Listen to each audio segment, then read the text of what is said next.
That's just one of the questions we're going to ask Republican Congressman Adam Kinzinger of Illinois. He serves on the House Foreign Affairs Committee. He's a veteran of the Iraq and Afghanistan wars. Congressman, thanks so much for being here. Yeah, you bet. Thanks. I want to get to Jeff Sessions in a moment, because last time you were here on New Day, you talked about the pending James Comey testimony. And right now what we have is a case of he said, he said. James Comey says one thing, the president distinctly says another. This is what you said you were looking for prior to the testimony. Let's watch. There would be so many more iterations of information to come out on that. I think James Comey has a very good reputation for the truth. To go from saying, though, I'm going to pick this guy over this person, and that leads to the next iteration of, there are so many issues to come out right now. But I will say this raises major red flags, and we need answers to what they are. The question is, we need to have faith that the administration and justice is being served on all levels, no matter where that is. So James Comey told his story to the Senate. The president says it's not true.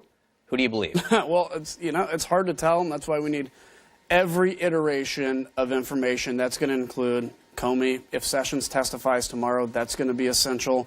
Robert Mueller's investigation. What it all comes down to is this. If you're a Republican in some cases, every new piece of information you say, well, it's not real, it's not true. If you're some of my friends on the other side of the aisle, every new piece of information you automatically assume is true, and you scream for impeachment. I've heard a few do this.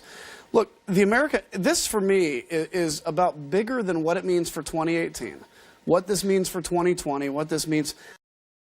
This is about defending the entire institution of democracy. And my bigger concern is we look and say we hold our leaders accountable, and we need all the information to hold them accountable. So I'll say on James Comey's testimony, there were a lot of concerning things he said.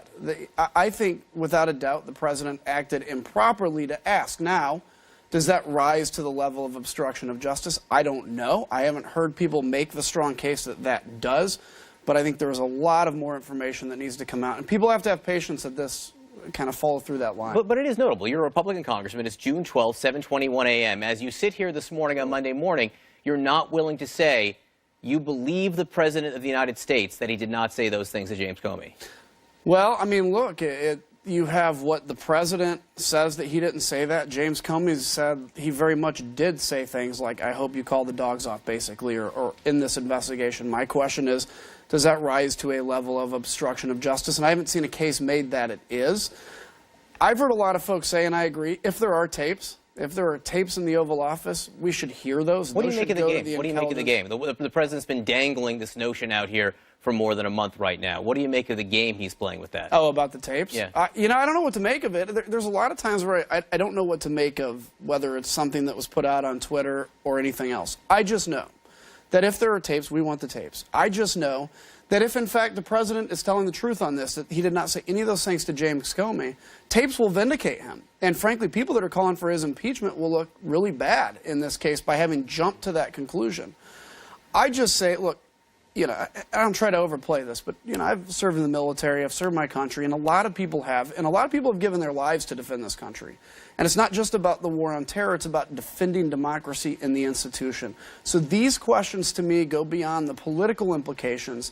They go to where people have to trust in the faith of the institution. Look, it is the faith of the institutions. It's the faith of the presidency. It's the faith of the former FBI director. Their honesty counts here.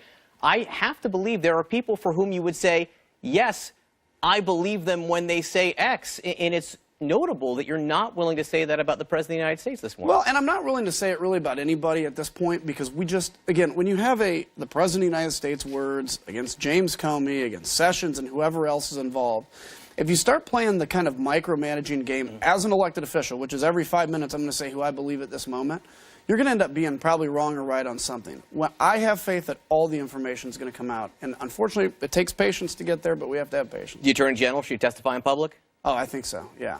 And if I think there's advantages to both testifying behind closed doors, because in many cases these folks can say things, but then also testifying in public to the American people. You can certainly do both. Ari Fleischer, former press secretary to George W. Bush, he wrote this over the weekend. It's interesting. Advice for POTUS: you have not been vindicated. You won't be unless Bob Mueller says so. Stop talking. You're heading into a giant perjury trap. That's right. So my biggest concern, yes, I think the president needs to let the investigation happen and move on. As a Republican, look, we passed our health care bill, we have tax reform, we have these things we want to do. I wish he would be spending his effort messaging these issues instead of, again, the day-to-day of this investigation. We're going to come to answers on this investigation. Hopefully it's sooner than later, but it may take a while. It does not serve him well. It doesn't serve the party well to comment on every new little thing. All right, you're on the Foreign Affairs Committee. You did serve in Iraq and Afghanistan. U.S. military is now involved all over the world. You know, there are operations in Somalia, operations in Afghanistan, including parts of Afghanistan where we haven't been very active. We now know the Special Forces may be involved in the Philippines as well. What do you make of the growing U.S. involvement all over the world? So I think terrorists and people with terroristic ideology need to know that they're not safe anywhere they exist. That at any point the U.S. military that can kill them or them at any time, anywhere, they need to be under that threat. But the problem is we have to stay engaged, and I agree with what the president's doing in terms of this more aggressive approach. But we have to realize that it's the next generational war on terror that we have to win. It took us 50 years to win the ideology of the Cold War. It's going to take us decades to win this ideology. This is what matters. And this is what's important. Congressman Kinzinger of Illinois, thanks.